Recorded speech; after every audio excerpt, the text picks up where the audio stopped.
Welcome to Around the Empire, the show that takes you around the U.S. Empire. I'm your host, Dan Wright. And I'm your host, Joanne Leon. And on this episode, September 15th, 2017, we speak with Antiwar Radio host Scott Horton about his new book, Fool's Errand, Time to End the War in Afghanistan. Scott is an author, managing editor at the Libertarian Institute, host of Antiwar Radio for Pacifica and the Scott Horton Show podcast, as well as an editor at antiwar.com. Here is that interview.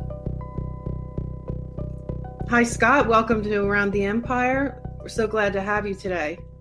Thank you very much for having me, both of you. Hey, Scott.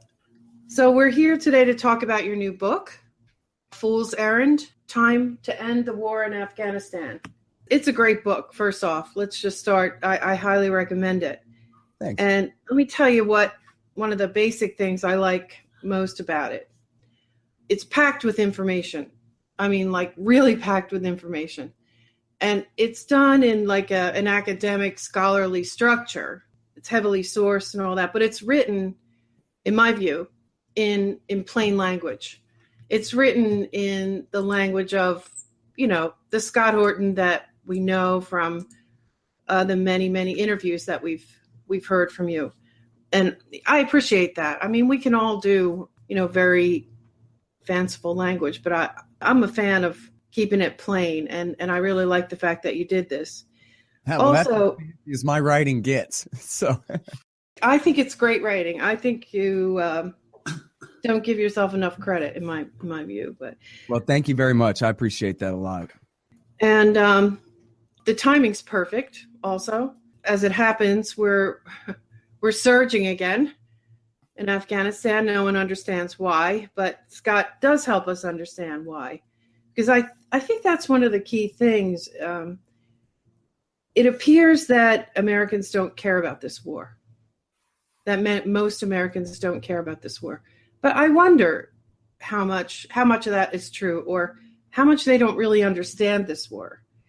And even after 16 years, I myself, there's still so many questions that I have. And a lot of them, you addressed a lot of them in this book. So since we probably can't cover everything, and we want to give you as much time to talk, I'm going to shut up in a minute. But I thought since the focus of this podcast is the American Empire, or you could even say with this war, the Western Empire, maybe we can zero in on that. And you even have a section of the book in chapter 3 on that. I particularly liked that section on empire because there were a lot of answers in there, the broader answers as to why we're in this war, why we got in this war. And everyone thinks they know the obvious answer to that, but they really don't, as we find out in this book. It's a much broader answer, and why we're still there. I think a lot of people have that question. And what you reveal is we never really left after the 1980s. So I'm going to turn it over to you. You can take this actually in whatever way you want. But if you need a thing to zero in on, that would be a good thing for this podcast. And we'll see where it goes. Sure. Well, so yeah, thank you again. I mean, I think obviously the reason for the most immediate reason for the invasion itself was mostly a revenge attack against the Taliban, as I show in the book, more than Al-Qaeda, for the September 11th attack. But then it's the military's own phrase that they use, self-licking ice cream cone, is basically any mission that then becomes self-justifying. And so then even if whatever short-term goals are accomplished, victory is never declared. More goals are determined and then set about. So they keep the thing going forever. And one of the first things that happened when they went to Afghanistan was they were in Afghanistan. So now, well, geez, look at our, enhanced position of empowering domination compared to Iran next door. And now we have this strategic space between Russia and China. Not that it gives us an advantage in war against them, really. It's not like they're going to move a bunch of nukes into Afghanistan, but it prevents Russia and China from dominating this space if we're the ones who dominate it instead. So now asking the U.S. to give that up is almost impossible. And I show in the book how back in the 1990s, when Zbigniew Brzezinski wrote The Grand Chessboard, he said, listen, in order for America to be the dominant power in the world, we have to dominate this part of Asia. And for now, at least, we're happy to do so with our proxies, or at least balancing other powers there. And in his view, then, what was important was that we supported the China, Pakistan, Taliban axis of power in Afghanistan in order to keep Iran, India, and Russia out.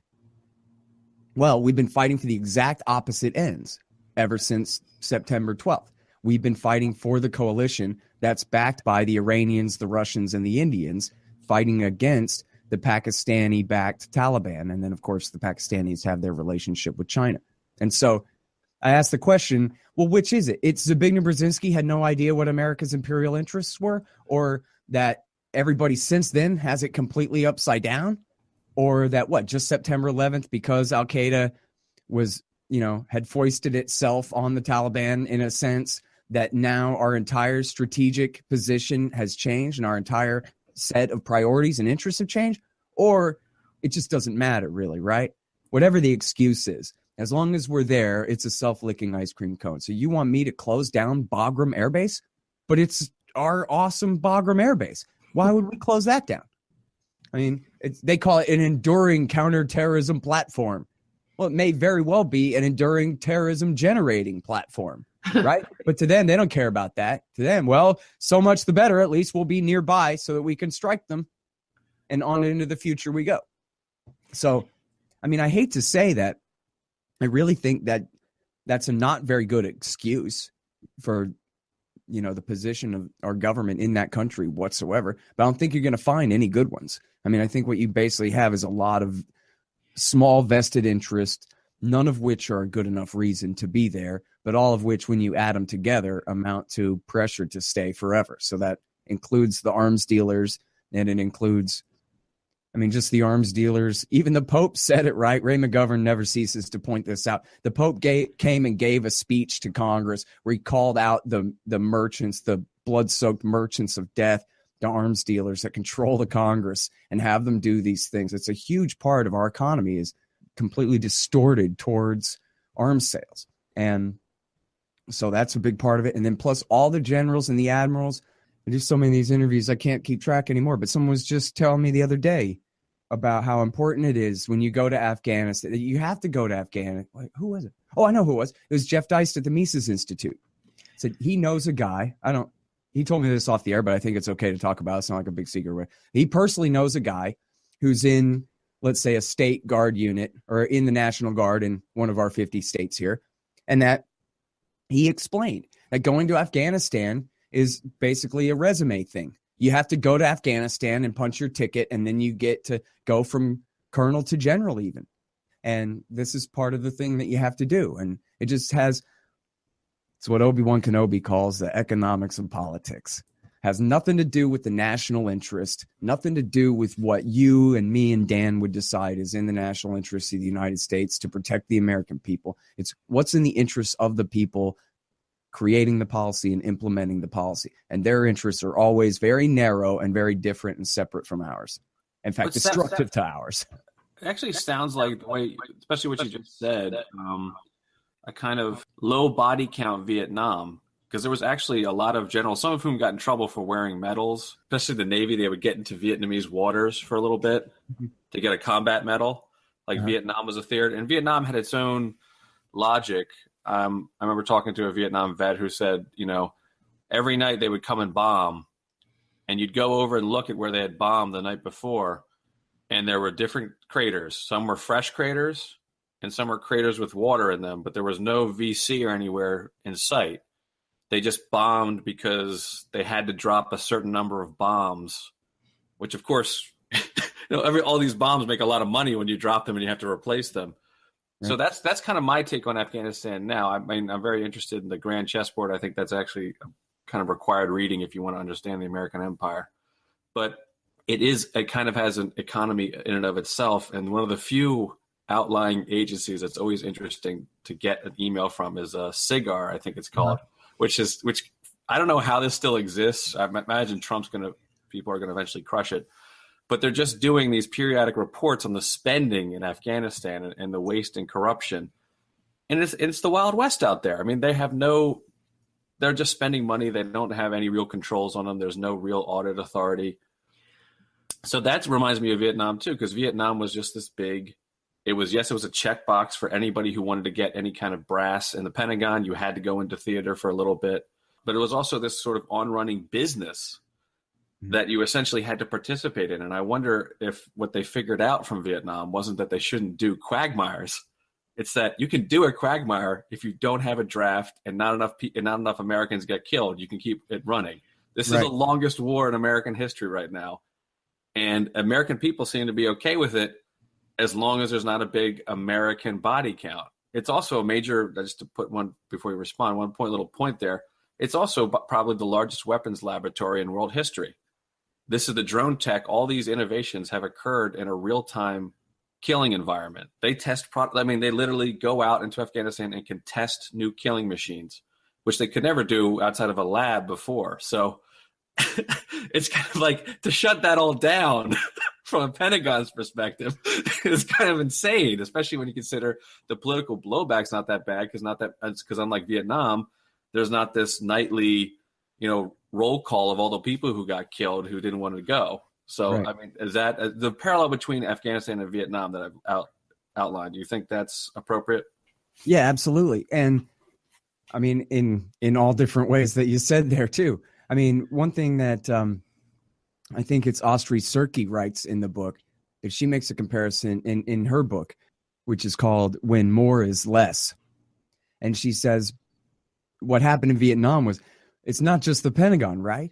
But it's the Pentagon, the CIA, the State Department, and all different NGOs. And then, hey, it's not just the Pentagon. It's the Army, the Navy, the Air Force, the Marine Corps. It's not just the CIA, but it's the analysts, and it's the ops guys, and it's the special paramilitary branch. And it's not just the State Department, but it's these State Department weenies and those State Department flunkies and these guys and those guys from all these different departments. And all of them are involved in this big experiment to see whether they could remake this society that they've pledged to remake. And none of them want to admit that they're on a fool's errand and that the whole thing, I shouldn't use that phrase.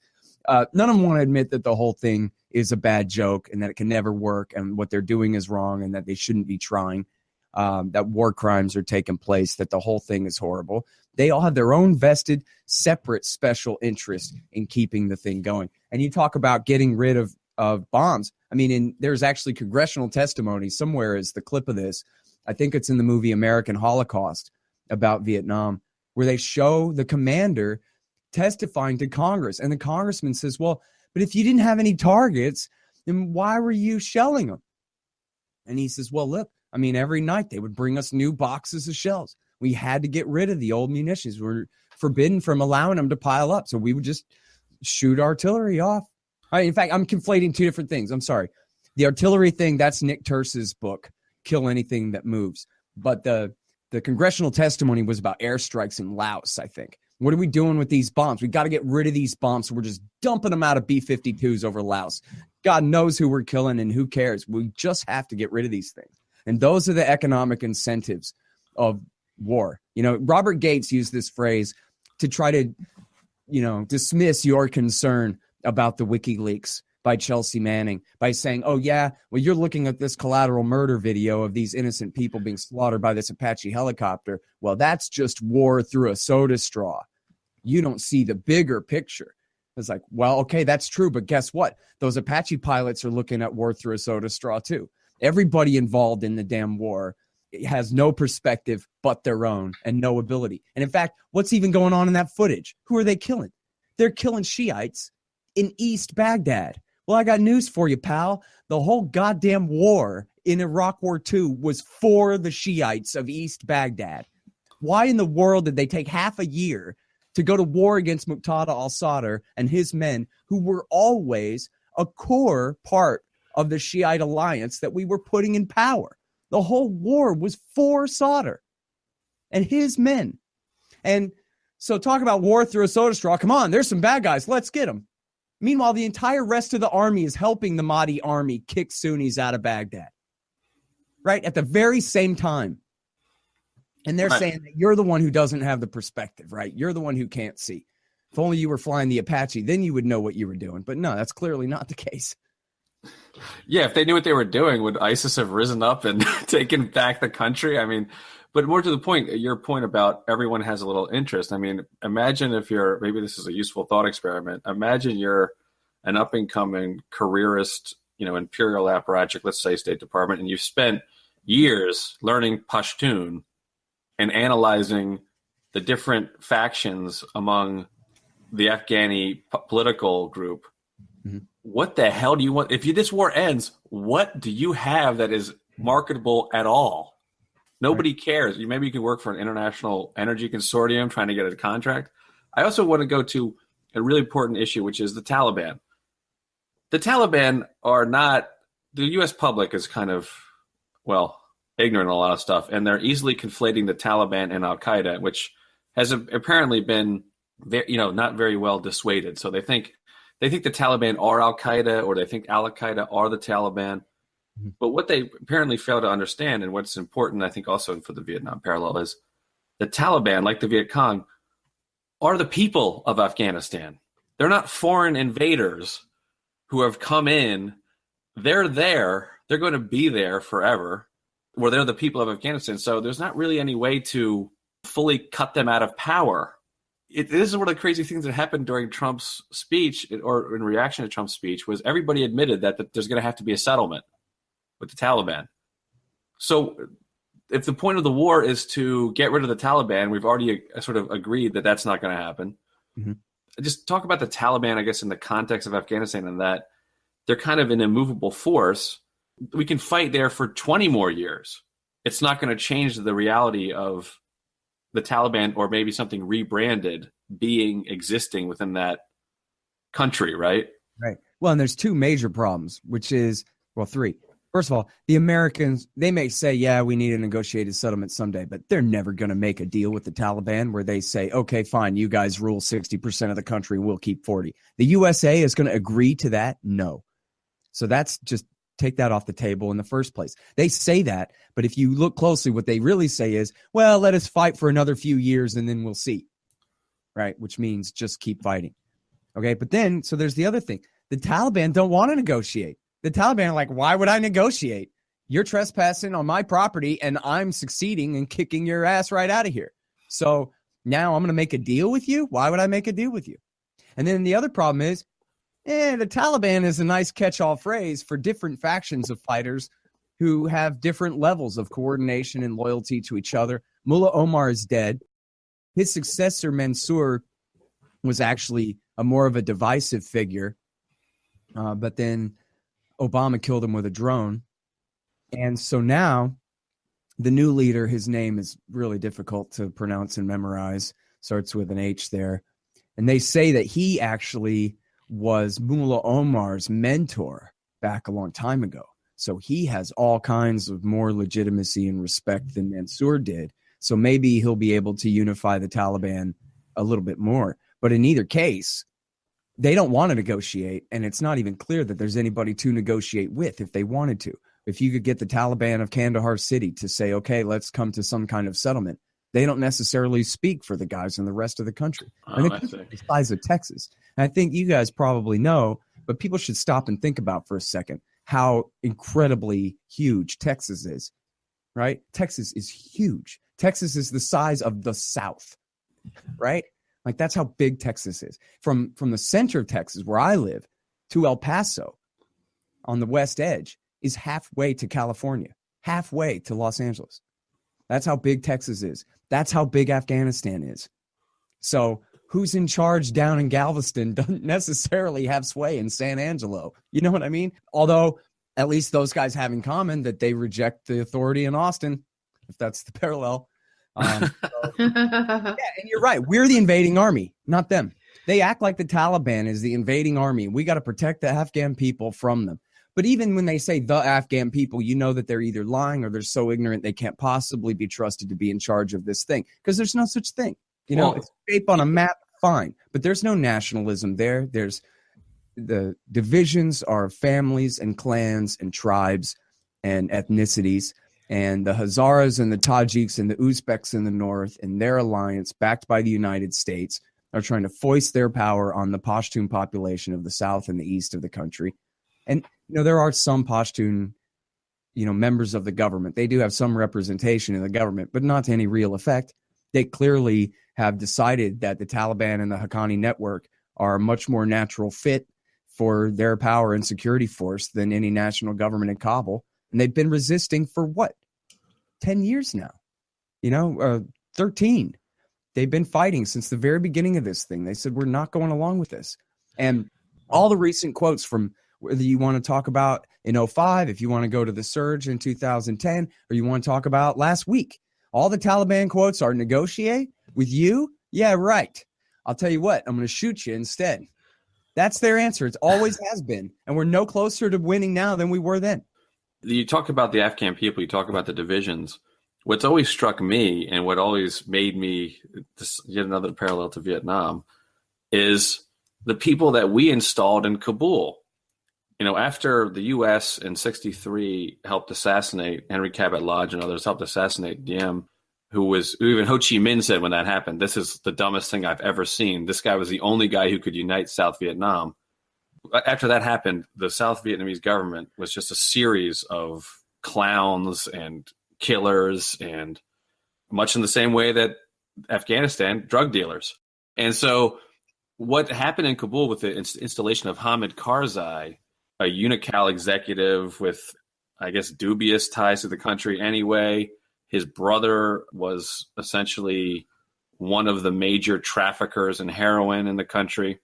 And it seems like there's no real counterbalance to the history of Afghanistan with the sort of kind of new, transformational government. It's just a group of corrupt either warlords and sort of like, I have to put this in context. This is reported by the New York Times that Hamid Karzai's brother, the president's brother, was one of the biggest, who's now been assassinated, was one of the biggest drug dealers in Afghanistan. So, right. And they were outing their own guy. Right. Yeah, that was the weird part. Well, that's what happened with Diem, right? But it seems like the people the U.S. is puts in there, it's almost like you'd have to believe you. I forgot how you said it. Something about splitting the difference or trying to accommodate or whatever it was. I forgot exactly how you phrased it, but that's what Karzai was. He was a Pashtun from Kandahar City, and his father was a prominent tribal leader who had previously been assassinated from down in Kandahar City. So when you talk about like, oh, we're going to give them this new sort of multi-ethnic democratic thing so they can work out these differences, that was the attempt. Hamid Karzai and Wali Karzai, the heroin dealer, they were the attempt to do what you're talking about. So when you're saying they never did it, well, that was it, pal. And it didn't work out very well. Yeah, this has to be part of the imperial strategy, though, for the United States. They have to have a client to do business with. Fortunately, it seems there's not a lot of domestic industry. It's not like Saudi Arabia or other places where they have a direct economic interest, because I'm not sure Afghanistan produces much that's of. I remember there was a story like, oh, China's there for raw minerals, but it's not an oil cash cow. So but they still have to have some local government who's going to at least tacitly give them the legal, however nebulous, authority to continue the war. So they have to have some client in Kabul, right? Right. Well, and look who their clients are. General Rashid Dostum he actually just got back. I think he came back. He was in exile in Turkey because he had ordered a governor of one of the northern provinces to be kidnapped and raped with the barrel of an AK-47. And America's sock puppet government, this is the vice president of Afghanistan, the former defense minister. And so he fled the country to Turkey because the president, Ghani, who's actually his man, said, hey, look, this looks really bad. Why don't you go to Turkey for a couple of months? And then he came out and said, the rule of law must be respected. And he let the guy's plane take off. But then he came back. And he's back, and that's fine. And this is who's the vice president of Afghanistan right now. This is the guy that I'm sure you guys are familiar with, the famous Dasht Tialila massacre. I'm not sure if I'm saying it exactly right, but at the very beginning of the war, this was the story that Amy Goodman and others did such a great job covering, when Dostum had thousands of Taliban captives, or at least supposed Taliban captives, imprisoned in metal storage containers, and then just massacred them, had his men machine gun the storage containers full of these prisoners. And so they all either were shot to death or drowned in the blood of the others. And there was different takes from high hundreds to 3,000 killed in that massacre. In those, I mean, this is the government that America, he used to be a general in the Soviet communist sock puppet army in the 1980s. He was one of the bad guys when America backed the Mujahideen against the communists. He was General Dostum, the butcher. And this is the guy that we put in charge. One of them. Can we go back to the Taliban and making peace with them and all that? Can we Sure. here's some things that you made really clear in your book that I did not know how close we were to making actual arrangements, at least. Whether how much of peace it would be, I'm not exactly sure. But at the beginning, in 2001 and early 2002, you explained how the Taliban had surrendered, basically. And, well, I don't know how far you want to go into this part, but I think it's really important to focus on that for a minute, because we're in a situation now where the Taliban, there's no way they're going to, make an arrangement with us. But there was a time when they would have, and things were kind of solved kind of quickly. But somebody, people at least on our side, really didn't want that to be over yet. Also, the way you go into the different warlords and tribal leaders who essentially used the NATO army. We really should be talking about NATO, because it's not just, at that point, it wasn't just the U.S. Army. But they were basically using the U.S. military as a tool, and probably the CIA too, with the drones, to kill off their rivals, their enemies. Maybe if you could just get into that. First of all, how we did have a peace deal in the beginning, or at least we had people who were willing, how that morphed, and like what our military was really doing. Mm-hmm. All right. Well, so first of all, after bin Laden's men had bombed the African embassies in 1998 in Dar es Salaam, Tanzania, and Nairobi, Kenya, the Taliban began negotiations to give him up. He'd been there since 1996. So there's a great Washington Post story from right after the attack that really goes into this, about how they really had offered to set up an international tribunal to try him in Afghanistan for the attack, which they, I think, could have done. I mean, they had the evidence that it was bin Laden's network of guys who had been responsible for that. So, but they wouldn't do that. It wasn't the perfect solution. They were just saying, hand him over, hand him over, hand him over. Well, then, according to Milton Bearden, the former CIA officer in charge of the 1980s war there, he said that they had actually offered to give him up a couple of times by saying, you know what? Oh, he's lost. He went out hunting and we can't find him anywhere, which means he's outside of our protection. Go ahead and kill him. We have our excuse that he had somehow slipped out of our sight, and so it wasn't our fault when you guys came and killed him. That's all they need to save a little face. And according to Milton Bearden, the American position was hand him over, completely tone deaf, when they were actually being given carte blanche by the Taliban before the 9/11 attack. Then, just a month before the 9/11 attack, 2 months before, Arnaud Debergrave, who was the editor-at-large of UPI, who had been very experienced in the 1980s war, he went and interviewed Mullah Omar.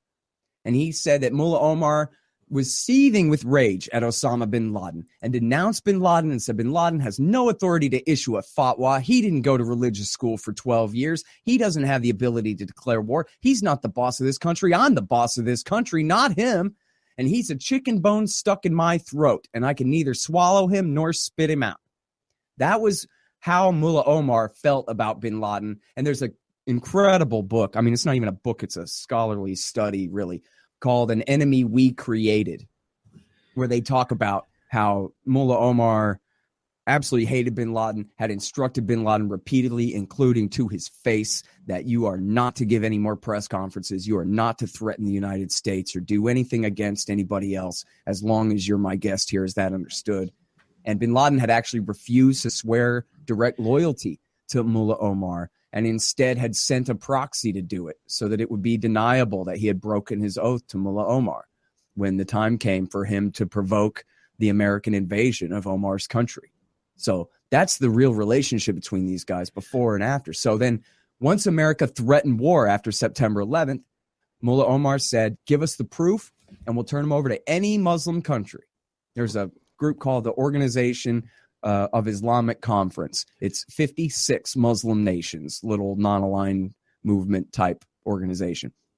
And they said, give us the proof that he did it, or some, at least, enough to save face, and we'll turn him over to any Muslim country, which we know could have been Egypt or Jordan or any sock puppet that would immediately extradite him to the United States anyway, right? They might as well be states in the Union, for Christ's sake. So, but that wasn't good enough. So they said, you know what? We'll turn him over to Pakistan. Give us some evidence and we'll turn him over to Pakistan. And then the best I can tell, it was the Pakistanis who botched that one, that Musharraf intervened and squashed that one. I don't know if that was on orders from the U.S. or exactly what was his problem, but he refused to go along with that. And then once the bombs started falling, after about a month, but just at the very beginning of the airstrikes, The Guardian reported with multiple source story from Pakistani intelligence that the Taliban had offered to give up Osama bin Laden and his men, Zawahiri and the rest of them, without seeing evidence, and to any third country, which sounds like they mean even Canada or Mexico, right? Like anybody but the U.S. will turn them over. So maybe they didn't have to go that far. Again, they could have settled for Jordan or something like that. But the Taliban, you know, all revolutionaries are conservatives the day they seized the capital city, right? They didn't want to give up everything. The Taliban's idea was revolution in one country. They didn't want any of this crazy, provoke revolution for some long game across the whole Middle East and this and that. They were just trying to rule Afghanistan and have their thing, and Al-Qaeda ruined it for them. So there was every opportunity for America to exploit that split. And instead they said,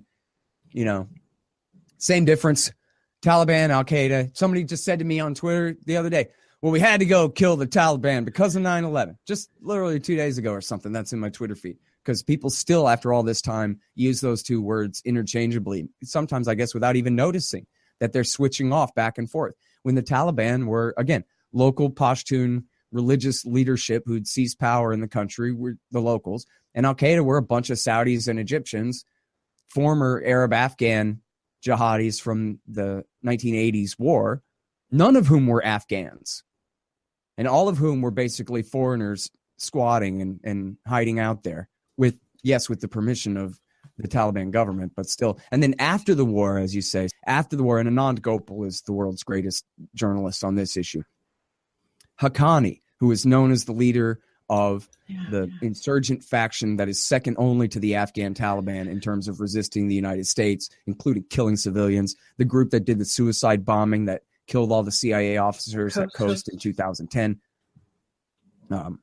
He had tried to surrender over and over again. He wanted no beef whatsoever. Mullah Omar, and Gopal proves this. Gopal has the letter where Mullah Omar had authorized his entire cabinet to surrender to the United States.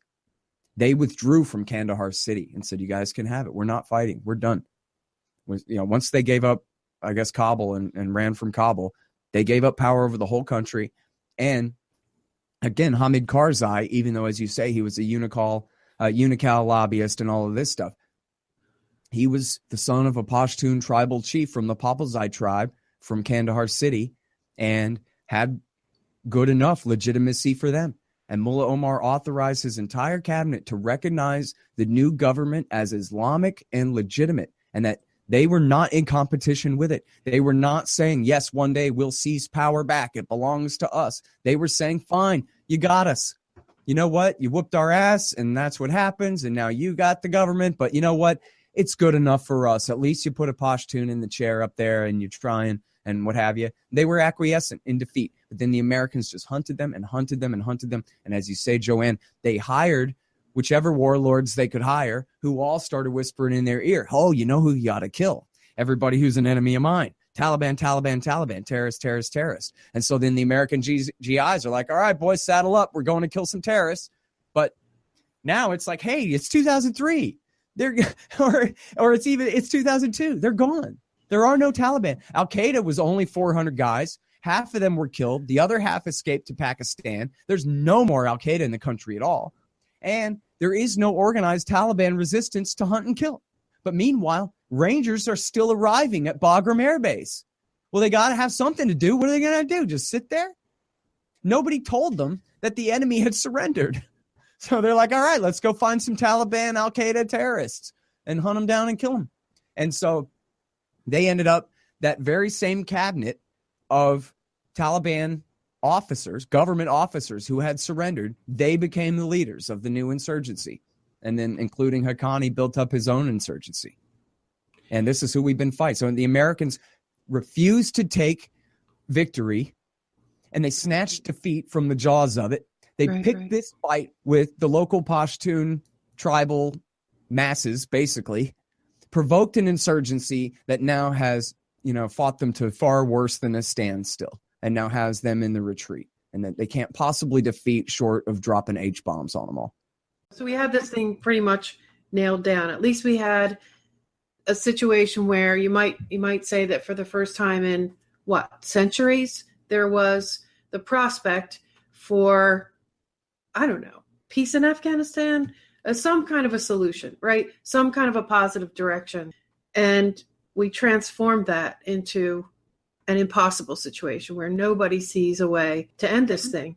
At the same time, the things that you're talking about were happening, where the Haqqani network and the Taliban were all like, okay, let's talk, we're not going to fight, before they were radicalized again into an insurgency.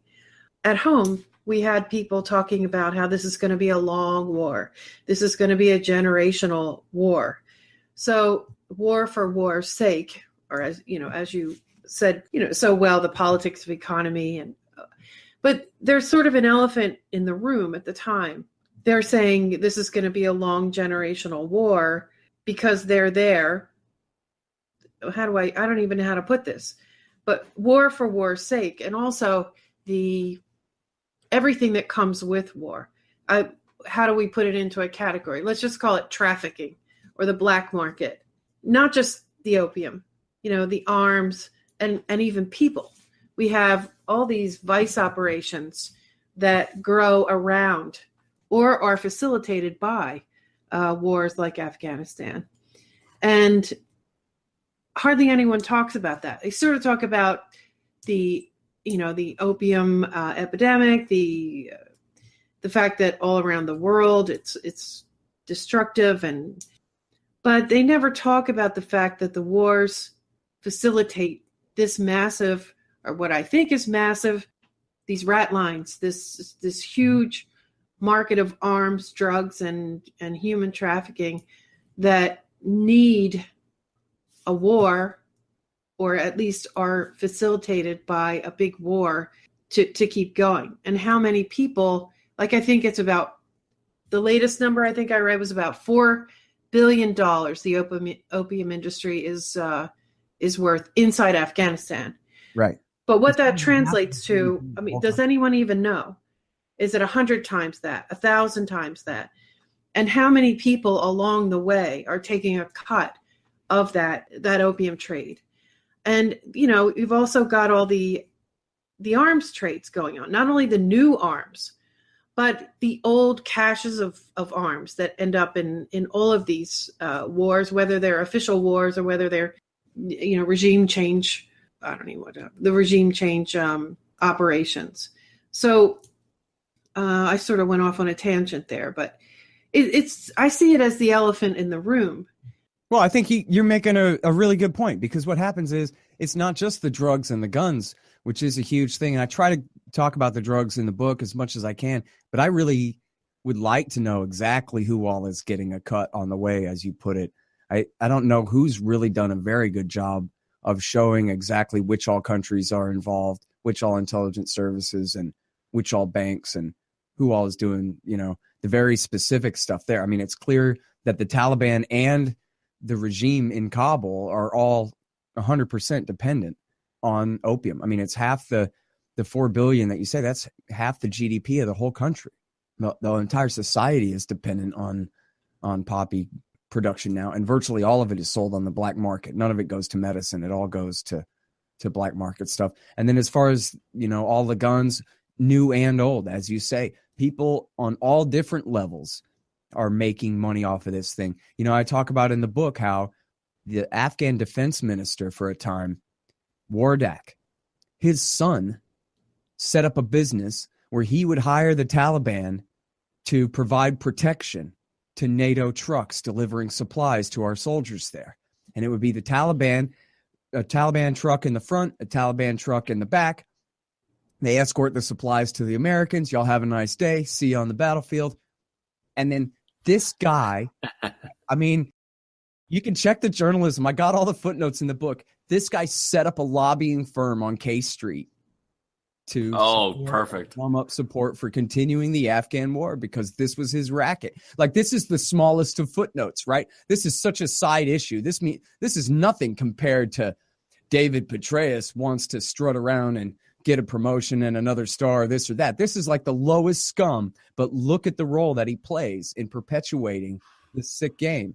But then there's the other thing that you're like sort of alluding to but didn't quite get to, which is that in a state of such violence and instability, only these most violent people are able to control any market, whether we're talking about guns and drugs, or whether we're just talking about food, or whether we're talking about livestock, or whatever capital goods are needed, capital supplies are needed to provide for other industries. The only people who can provide the security for their own savings and capital investments can have them. Right? Only guys with their own militias can bother to try to do anything over the long term. Everybody else is helpless before men like that. And so this is the situation that we perpetuate, is we create nothing but more and more strong men everywhere we go, because you don't have anything like it's a basic level of security that even the average schmuck can rely on. And that's a huge part of why people in Afghanistan prefer the Taliban, at least the Pashtuns. And even Petraeus himself admitted this, that, they're not just an insurgency. They're a shadow government with mostly a shadow court system. And what that means is when regular private Pashtun people have disputes amongst each other, criminal or civil matters, they don't want to go to the American sock puppet, warlord, child rapist, drug dealer dictatorship. They go to the Taliban and they go, hey, guys, what should we do here? And the Taliban make their ruling. And it's always much more fair and much more in tune with what the people of Pashtunistan would prefer. And that's Petraeus' own admission right there, that he's trying to foist a government on a people that they will never prefer to the one they've already got. Right. So it's like the mafia with in the crime neighborhoods. They go, well, at least they're keeping it under control. I don't, maybe I don't like it per much, right, but at least the Italian mafia was keeping things under control. And now that they're gone, blah, blah. But in Afghanistan, when there's nothing but chaos and the Taliban come and say, listen, we were here last week. We're going to be here next week. We're the security force around here. We better not catch you preferring anybody else to us. That's a credible case. They're going to be the mobsters that win out in the end. To the local Pashtuns who's looking at an American 19-year-old Marine and is going, this guy's not my local police. This guy is my local police. What am I going to do? I'm stuck with him, like him or not. Can we talk a little about the role of India in this? This was something I didn't know that much about until I read your book. But the India-China, the bigger picture, the bigger players, what their interests are, and what our interests are, just the interplay of the external powers in Afghanistan. Okay, so, I don't know, like to a man, all the relationships in depth, but broadly speaking, the Iranians, the Russians, and the Indians all back the U.S. government backed in Kabul. That coalition of the Hazaras, the Tajiks, and the Uzbeks.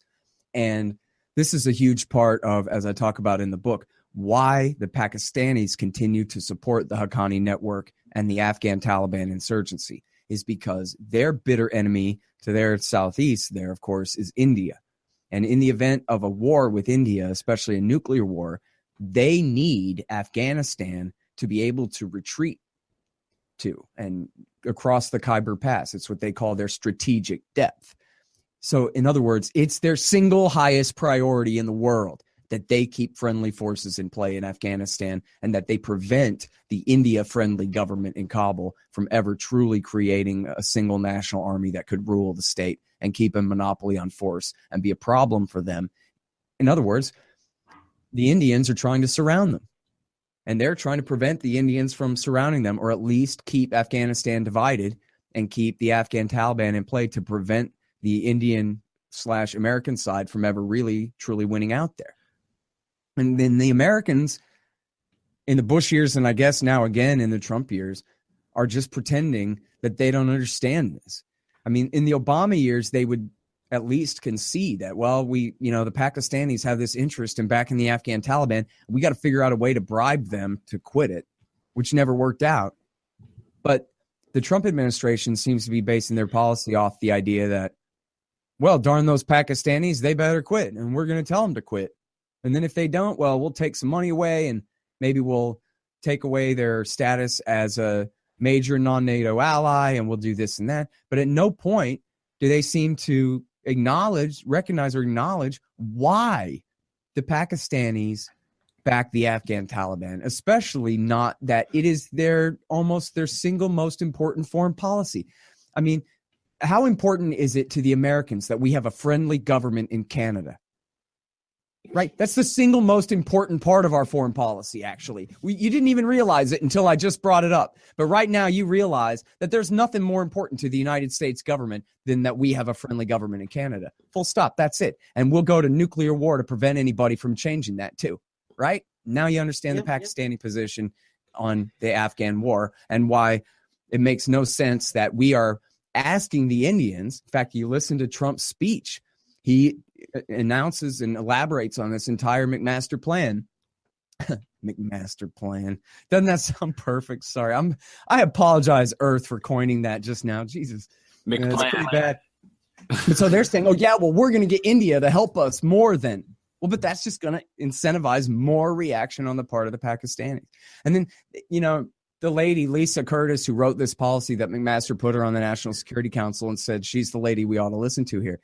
She wrote in her big study that, you know what, if all these sort of half-assed threats don't work at getting the Pakistanis to change their mind, well, then maybe we'll ask China to ask them to knock it off. Because, China has an interest in maybe, keeping jihadis down. Well, yeah, of course they do in a sense, but not in an overarching sense.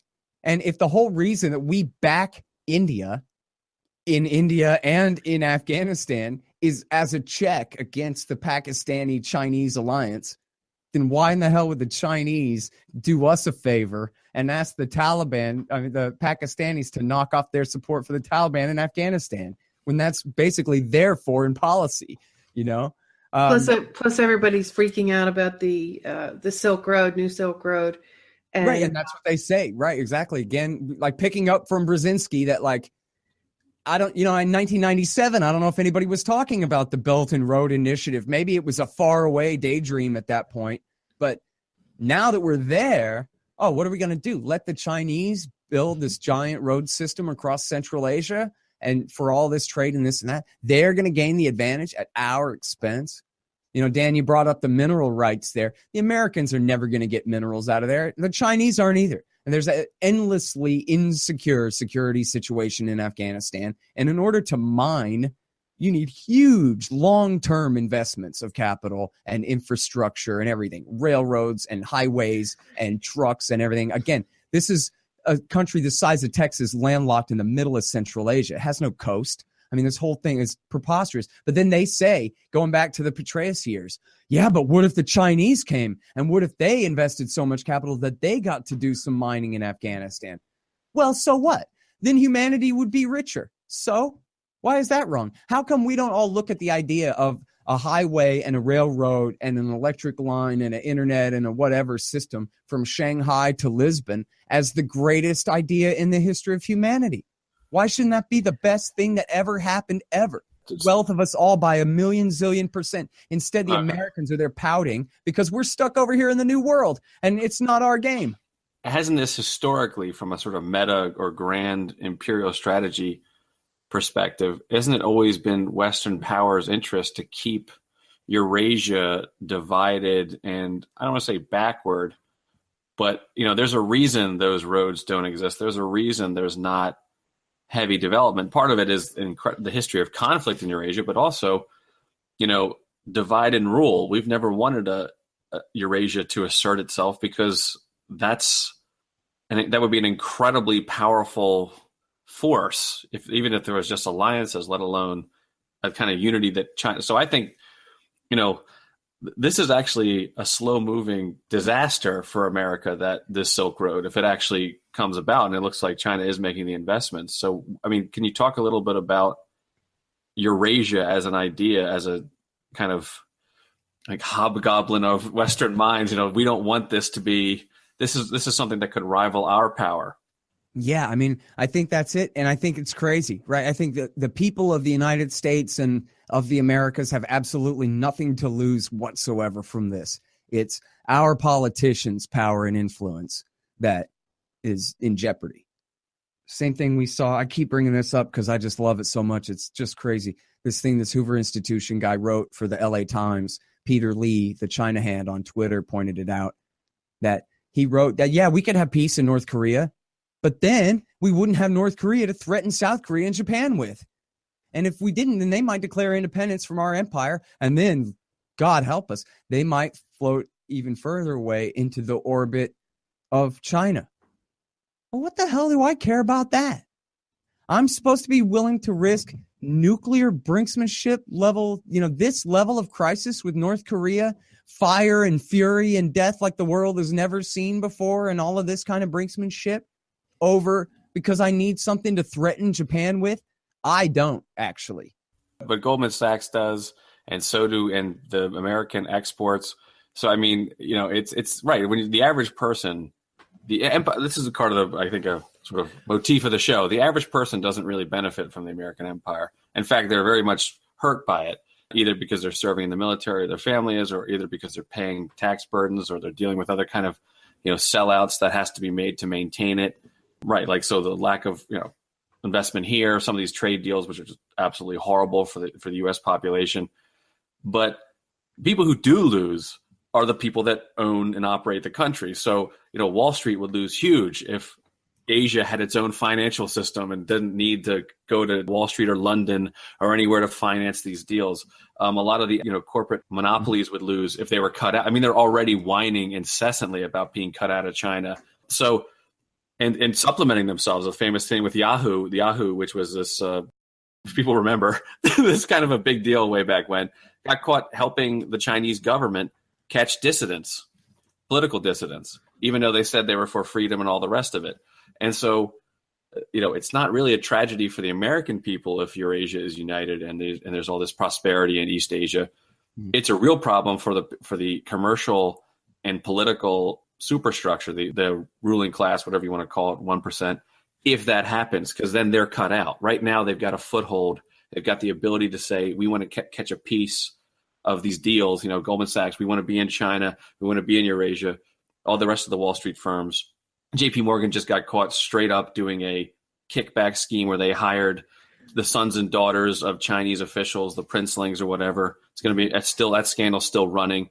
They're doing everything they can to stay in. And so I think you should look at it, for people listening, as an interconnected system where business and political interests oppose Eurasian development. Or at least they oppose it without them having a major thumb on the scale.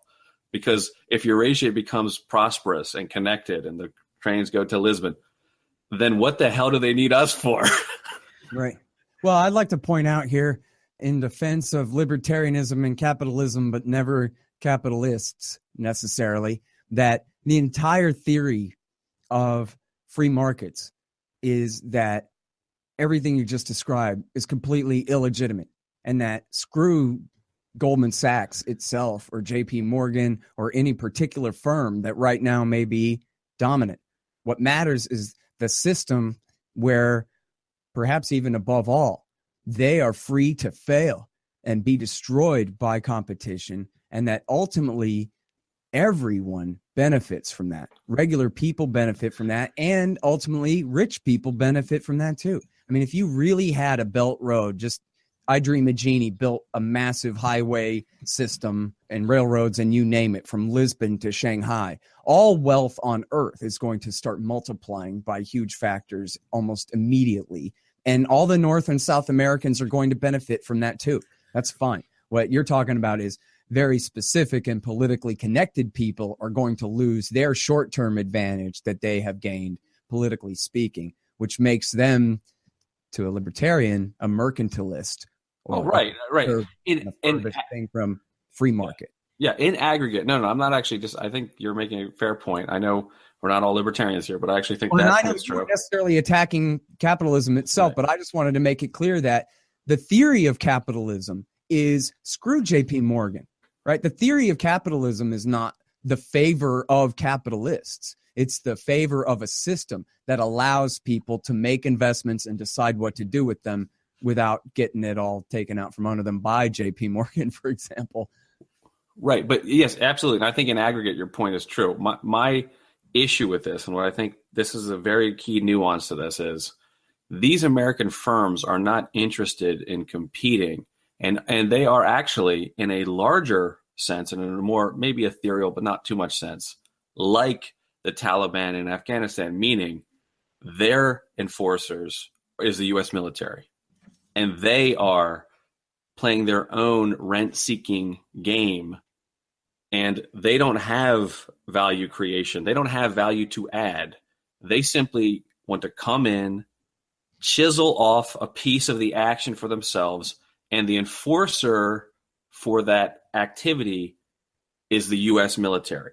So they have this alliance that has them in aggregate, of course. But for them, they don't care about that, of course. They're trying to get rich, obviously, or stay rich in the case. As you say, too, the military's other job is keeping new entryists out, right? Right. Keeping competition down, keeping the highway from being built, keeping the other side from making any progress. That's why we rule the Persian Gulf, right? America doesn't need that oil. Our allies don't even need that oil, but China might one day. And if we left, they might move in, or if we left, the Iranians might become dominant. And so, even though you are saying, yeah, but who cares? They care. They can't stand the idea that somebody else would be in charge. And I know that there are corrupt interests in Houston who are making a cut and all that, but that's not the reason for the policy. The reason is this overall strategic dominance, which, of course, all the corporations and all of that plays into. But, the thing of it is, and this sort of goes back to the original frame of this thing, Joanne, is about the empire. Is just picture a globe for a second and how insane it is to think that the middle part of North America would be where the capital of Earth's world government would be, and that the army of the middle part of North America would be the dominant force on the rest of planet Earth forever. I mean, that's insane. We're going to rule Central Asia? I mean, you don't even have to look. Just picture the vaguest of incorrect outlines of Eurasia in your mind. And even Ziba came around to that, destiny, that we must rule all this forever. I mean, that is a prescription for bankruptcy. It might as well be treason, right? It might as well be, if you believe that the evil, sneaky Russians are out to get us and all this, then you could see all these imperialists as their servants. I mean, how else? This is bin Laden's insight. How the hell else are you going to destroy a power like America? Well, you got to get it to overdo it. That's the only way to do it, is to drive it into bankruptcy. And the people who drove that whole master chessboard, grand plan, great game, even they realized that it was a recipe for destruction, and they could see in their own lifetimes. I'm talking about Zebig and his whoever else around him, operated with that same philosophy. They saw the destruction in their own lifetimes. And he even tried to sort of do a U-turn, if you will. He talked about, maybe you want to talk about that a little bit. I quote a recent piece that he wrote in 2016 saying, we sort of overdid it. It was written in the American interest, where he says, the thing is, we need to be a little bit more realistic about our power and our ability. And, we do have some problems in some of these smaller countries, but, maybe we should work with Russia and China, some of the bigger powers, against those problems, to take care of those problems, which is actually, to me, it's almost like a deathbed confession thing, right? It was like, I'm so old now that finally I don't care about my own interests or my Rockefeller patrons' interests anymore. Finally now I'm only have in mind what may be good for America, and maybe we should roll this thing back a little bit, guys. Like for your MIC speech on your last day in office when you're the one who built the damn thing, you know? Right. Whoops. I laugh, but I don't think it's funny at all. And all of his disciples, and just the whole idea that a man like him could have disciples. There's still plenty of people who, high praise for him. But if you look at what the man really did. Look at Kissinger. Kissinger has a whole cadre too. Yeah. Not just for the time in government, but Kissinger associates. And they have their obsessions, like Seebig had the Russian obsession. And it's just amazing that they had so much influence, and that people just nod, all you have to do is, I don't even know whether you even have to be an academic, but just this, what would you call it? Like an aristocratic level in the foreign policy. Commissar. They cannot be questioned. Priest class. Yeah. Yeah. Well, I mean, the Rockefellers backed Kissinger and Brzezinski. I mean, Kissinger was Nelson Rockefeller's guy, and Brzezinski was David Rockefeller's guy. And there's a chapter in Barry Goldwater's memoirs called Jimmy Who? And it's about where'd you get this Carter guy from? The governor of Georgia? What? And then the whole thing was, what are his connections? Oh, his connections are he's a servant of the Rockefeller World Empire, as Murray Rothbard called it. And so now Nixon and Ford are gone, and Henry Kissinger's Rockefeller foreign policy is over.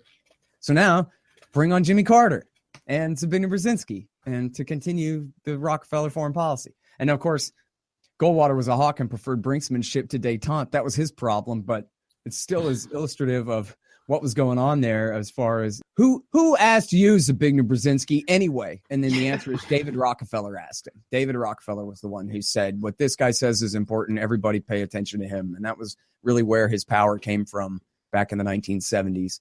And, I actually had, going back to what you were saying, Dan, about making sure to just disrupt everybody else, even when we can't get ahead. We can't mine Afghanistan, but SOB, you can't either, kind of thing.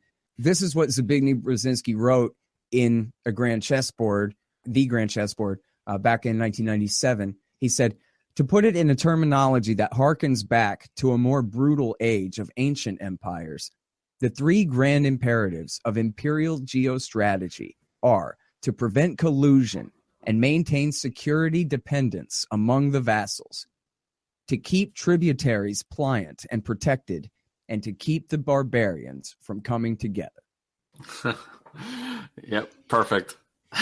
And that makes perfect sense if you're an Englishman or something, but we're supposed to be the sons of the revolution that defeated the English and drove their hated tyranny off of our shores so we could be the land of liberty, and et cetera, Harry Brown Statue of Liberty speech. And instead, look at us. We're just the English now. No, we just stole their empire. I mean, of course they stole it from the Dutch, but then we stole it from them. That was really you and your history lessons. All right, you want to wrap? Yeah, Scott. Anything else you want to say before we wrap up? No, not really. Just thanks very much for having me on. I really appreciate it, and I like being friends with y'all on Twitter and talking. And I learned so much from you, Scott.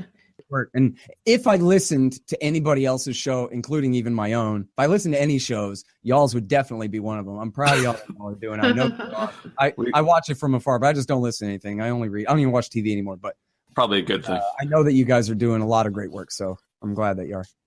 Appreciate it, Scott. Tell everybody where to get your book and where to find your work, your show. Okay, sure. So the book is Fool's Errand, and if you just go to foolserrand.us, you can follow the link through there to Amazon. It's out in Kindle format too. And Dan Ellsberg and Ron Paul and Patrick Coburn and Anand Gopal and Larry Wilkerson and Stephen Walt and a bunch of others. I don't mean to leave anybody out. I got a bunch of great blurbs, including I got one last night from Colonel Douglas McGregor. Wow. Who said that he liked it so much he recommended it to the Army Command and General Staff College. and told them it should be part of the coursework there. Wow. Great compliment. So if you like books about things, foolserrand.us for that. And then otherwise, just scotthorton.org is where I keep all my interview archives. Got a great one in John Kiriakou right before I talked with you guys today. So you're going to want to hear that one. I know you are. Definitely. So all that's at scotthorton.org. And then I run my own little institute at libertarianinstitute.org. I'm on KPFK in Los Angeles on Sunday mornings at 8:30, 90.7 FM in LA for people out there. And and I'm the editor of Antiwar.com. If you want to read the bad news, we got it all. Great, Scott. Thank you so much. Thank you guys very much. Take care. Take care. And that's our show. I want to thank you for listening, and a special thank you to Scott Horton. Please check out his new book, Fool's Errand, Time to End the War in Afghanistan. Follow him at Twitter at Scott Horton Show. If you'd like to support our show, we deeply appreciate it. Patreon.com/Around the Empire. Take that and other donations at AroundTheEmpire.com. Check for updates on our new work. Questions, comments, want to yell at me? Dan at AroundTheEmpire.com. Follow us on Twitter at Around the Empire. See you next time. Take care.